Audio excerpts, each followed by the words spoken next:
Құрметті менің оқырмандарым, Өмір-ай арнасына қош келдіңіздер. Бүгінгі тыңдайтын әңгімелеріңіз жалғыз деп аталады. Әңгімені соңына дейін тыңдап қолдай отырыңыздар. Қай өңірден тыңдап отырсыз, пікірлеріңізді жаза отырыңыздар. Ал біз әңгімемізді бастайық. Мен танығалы бері ол кісі жалғыз еді. Сол кезде ешқандай туысқаны жоқ. Адамда болады екен ғой деп ойлағанмын. Кейін таныса келе әкеден жалғыз. Әкесі де жалғыз. Әкесінің әкесі де жалғыз екенін білдім. Мүмкін ол апаның орнында ер адам болса, басынан өткен сонша қиыншылыққа төзбей, өмірге қолын бірақ сілтер ме еді, кім білсін. Әйел 40 шарақты деген рас екен. Өмір толқындары әр түрлі жағаға лақтырғанымен, өмір сүруге деген құлшынысына еріксіз бас идім. Қаншама сынақтан өтсе де, тұнық көздерінен бірде-бір жас шығармайтынына қарап, өмір өз дегеніне көндіретініне иландым. Маған тұнық көздері тек мейірім іздейтіндей көрінді. Алғаш кездескенде үйіне имене кірдім. Мені де құрақ ұшып қарсы алған адам көрінбеді. Әр зат өз орнымен үйлесім тапқан. Үй іші адамды еріксіз өзіне тартатын. Кейбірі көне болғанымен өзіндік әдемілігін жоғалтпаған. Алғаш көргенімде мен кірген кең бөлмесінде басының тек төбесінде ғана жұқа орамал болғандықтан, аппақ шаштары күнмен шағылысып әдемі көрініп тұрды. Мезгілімен келген қарттықты әдемі болатынын бірінші көруім. Денесіне үйлесім тапқан көйлегі өңін ашып ақ тұр. Амандықтан соң жөнімді айттым. Іздегенім бар ма дегендей, сосын барып айналама қарадым. Бір қабырғаны алып тұрған кітап сөресін, сосын барып көрдім. Бірінші келген ой не деген байлық болды. Қазіргі студенттер бақытты ғой. Кез келген мәліметті санаулы уақыттарда интернеттен таба салады. Соның өзін оқып білуге көбісінің құлшынысы жоқ. Біз керегімізді кітапханадан іздейтінбіз. Әуелі ұзын сонар кезекке тұрасың. Кезегің келген соң кітапханашы апайымыз кітаптың әр бетін түгендеп белгі қойып береді. Енді қайтсын, алғашында оқырман алған кітаптарының керек бетін жыртып әкетіп, қанша кітап жарамсыз болып қалған. Алған кітабыңды өткізетін кезінде де дәл сондай түгендеу. Сондай бір кітапханадағы күн болатын. Таныс қыз кездесе кетіп, менің кейіпкерім жалғыз апаның үйін нұсқап, мен іздеген кітапты сол жерден табуға болатынын айтқан еді. Ол кезде Алматының Дәуірі баспасына шыққан Қазақстан тарихы очерктері кітабы бар студент, қазіргі кезде айфоны бар студент деуге боларлықтай. Кітап тола сөреде қай кітаптың қайда жатқан жаттап алғаны сонша, сұраған кітабынды қолыма дереу бере қойды. Қандай мәлімет керегін сұрап, тағы да бір-екі кітапты қоса алуға болатын айтты. Жеке куәлігімен әр кітапқа уақытша пайдаланғаным үшін төлейтін 50 теңге ақысын төлеп жатқанда да әңгіме қысқа болды. Әкелетін күнім кітап беті толық екендігі жыртылып, сызылмау тапсырылды. Мен алғашқыда танысым жалғыз апа дегенде мән бермеген екенмін. Жалғыз тұратын кісі болған соң солай айтқан екен деп ойлағам. Екінші рет кітап өткізерде бірге оқитын қызбен барғанмын. Өзі сөйлеп қалған қыз еді. Өзін бастан аяқ таныстырып, осынша кітап шынымен өзіңіздікі ме деп сұрай келе, апа, сіздің атыңыз кім деді. Жалғыз, деді апамыз. Маған кітап тола сөре емес, апаның аты қызық болды. Ол жерде сөзшең досым да сұрақ қоймады, мен де сұрауға батпадым. Үшінші рет барғанымда, қыстың аяғы болса да суық, сондай бір күн еді. Киген киімім жеңілдеу болған екен.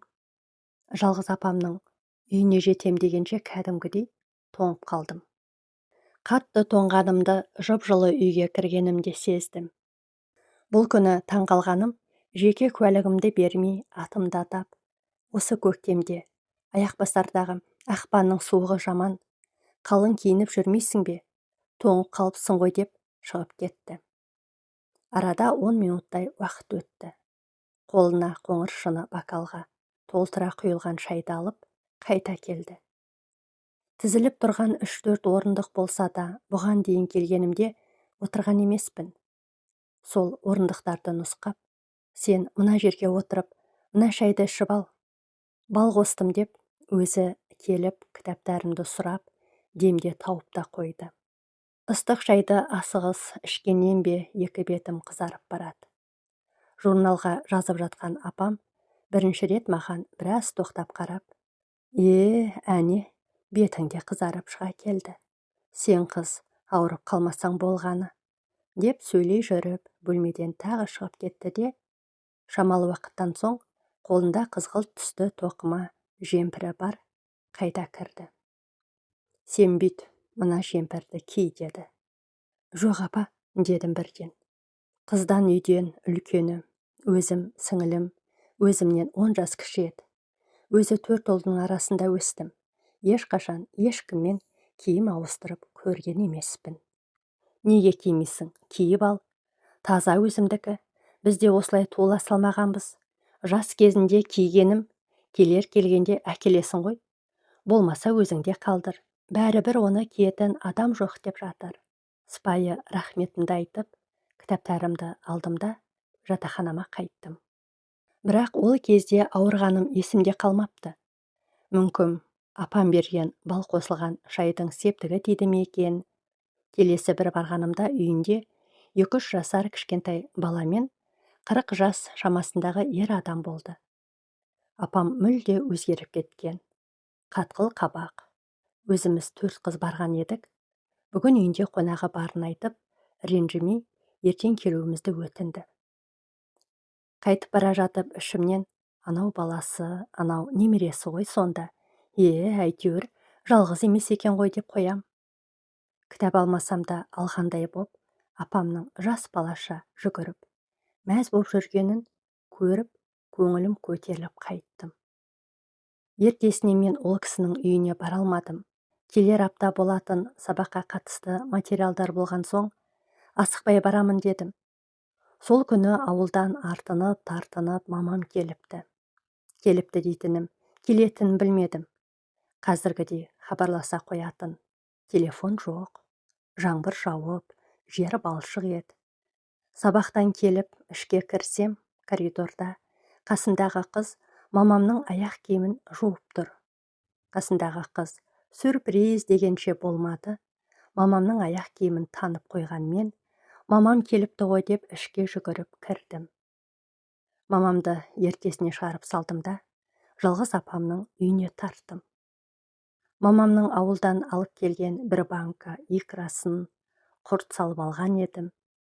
Үйге кірсем, апам аппақ бөкебайды иығына салып алып, столда ұйықтап отыр екен. Шамалы уақыт үнсіз тұрдым да, жай ғана апа дедім. Көзін сығырайтып, зорға ашқан апам, көзім ілініп кеткен екен, қашан келдің қарағым деді. Осы жаңа ғана келгенімді, ауылдан мамам келгенін, және өзіне деп мамамның әкелгенінен базарлық екенін айтып, пакетімді столының үстіне қойдым. Несіне әуре болдың? Өзің студентсің, алмаймын деп жатыр. Ой, қойыңыз, базарлық, оны алмаймын деуге болмайды деп қоям. Мен де бір нәрсені сол кісіден жақсы білетіндей. Онда екеуміз отырып, шай ішейік. Көп болса жарты сағат уақытың кетер, деді де, апам менің мақұлымды күтпестен газға шай қойды. Әп сәтте стол үстіне сары май мен бал, үлкен тарелкаға салынған нан мен сырты әдемі қораптағы шоколад әкеліп қойды. Мына шоколад Москвадан келген, базарлық. Мұны жемесең болмайды, деді. Қалай сұраудың есебін таппай отырған менде, балаңыз әкелді ме? Өскендегі ұлыңыз ба, дедім. Жалғыз апа үнсіз тұрып қалып еді. Ауыздағы бөлмедегі газдағы шәйнектің тасып пысылдап жатқан дауыс естілді. Маған жауап берместен, ойбой, Шай тасыды деді де, апам шығып кетті. Мен де ыңғайсыздана бастап едім. Шәйнегін көтеріп, апам кірді. Банка ашқышпен менің әкелген икрамды ашып, одан да бір шыны ыдысқа орта етіп салық қойды. Сүт қатқан бір кесе шайды ұсынып жатып, сен өткендегі Болаттың ұлы деп ойлап тұрған шығарсың. Ол менің нағашымның баласы, Москвада тұрады. 2-3 жылда бір көреміз. Олардан басқа менің жақыным жоқ. Әкем байғұста атымды қоярда, осылай жалғыз қаларымды білді ме екен, деді. Одан соң шешесінің өзін босана салып қайтыс болғанын, әкесінің өзі 11-ге толғанда қайтыс болып, нағашылардың қолында өскенін, 22 жасында кәрі қыз сол кездері солай болып табылатын. 22 жасында тұрмыс құрғанын, Қуандық есімді ұл туып, баласы 3 жасар кезінде күйеуі екеуі жол апатынан қайтыс болған айтып жатқанда, менің көз алдымнан бәрі тізбектеліп өтіп жатты. Осынша қайғысы бола тұра, маған соның бәрін айтқанда көзіне бір жас алмады. Осы күні жалғыз апамның сол айтқан сөзі әлі есімде. Әкем байғұста атымды қоярда, осылай жалғыз қаларымды білді ме екен? Асылы адамның тағдыры есіммен көп байланысты болады дегенді жиі естимін. Балаға есім қоярда жаңылыспайық деп кейіпкеріміз өз пікірін білдіріпті әңгімесінде. Құрметті оқырмандарым, сіздердің ойларыңыз қандай? Өмірде көрген білгендеріңізді, түйгендеріңізді төменге жаза кетіңіздер. Келесі әңгімелерді жіберіп алмас үшін арнама тіркеліп, қоңыраушаны басып қойыңыздар.